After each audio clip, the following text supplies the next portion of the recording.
Barroco ou seiscentismo. Estamos no segundo período literário brasileiro, período colonial também. É bom deixarmos bem claro a você, nosso amigo estudante, nossa amiga estudante, você, professor, amigo, educador, que o Barroco é o período de conflito, de contraste. De um lado a fé, do outro lado a carne. De um lado o teocentrismo, do outro o antropocentrismo. Sim, por que o homem estava em conflito? Porque o mundo todo vivia em ebulição.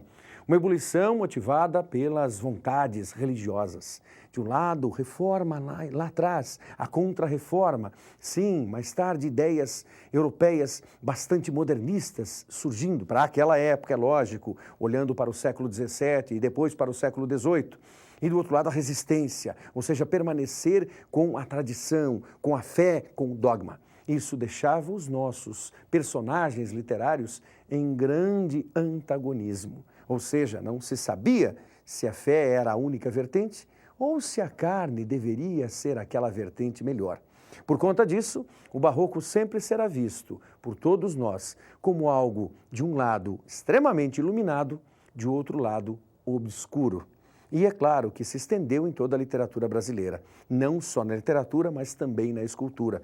E aqui, Antônio Francisco Lisboa, o Aleijadinho, merece sempre a nossa citação. Pois, afinal de contas, a literatura faz a sua primeira viagem, sai da Bahia e começa a olhar para as Minas Gerais.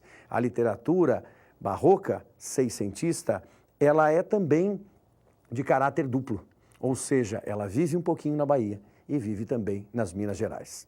Cultismo e conceptismo. Para o estudante é necessário rever esses dois aspectos, são características. Olhe para o cultismo e imagine que se trata do jogo de palavras, ou seja, é a forma, é a ênfase, é a maneira de falar, de se dirigir a alguém. Cultismo.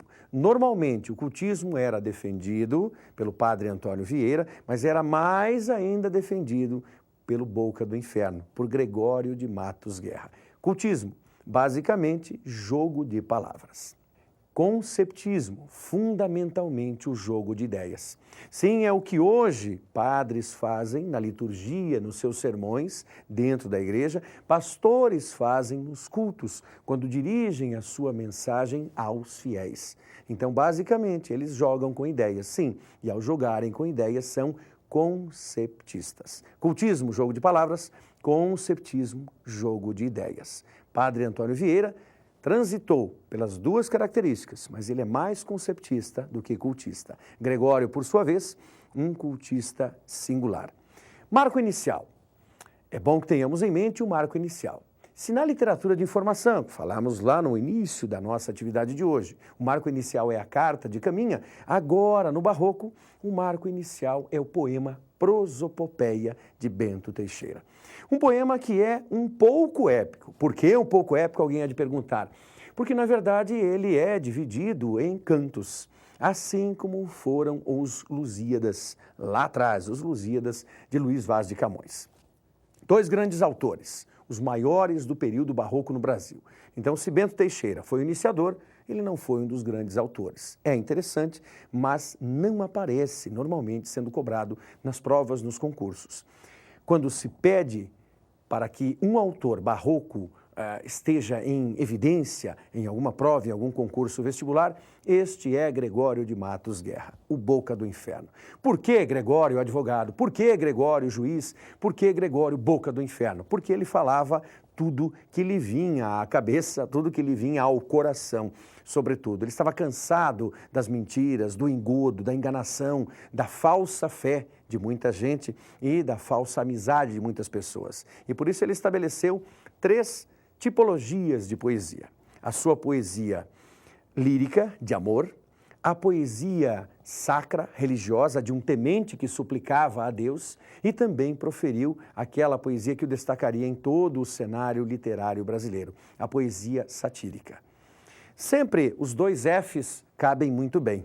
Um F de Gregório era o fazer, o outro F nós não podemos, por força da didática e da ética, mencionar, mas fica para a tua imaginação.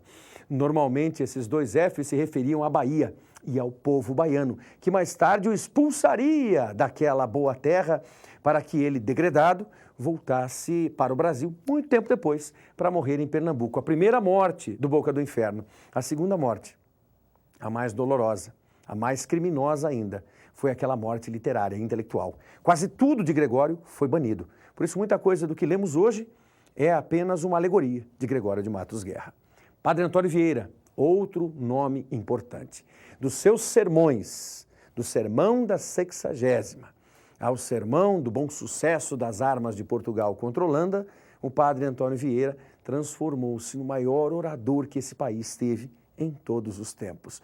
Por isso que os bons alunos de direito gostam do padre Antônio Vieira pela sua oratória, pelo seu poder de oralidade. Padre Vieira, conceptista de cartas, de sermões, de profecias e também de muito amor pela terra brasileira que ele adotou como sua.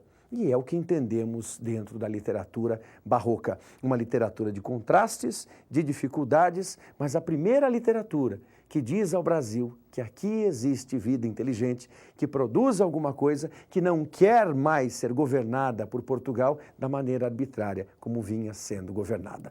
E daqui vamos para o arcadismo. Mas aí é uma outra história e um outro programa.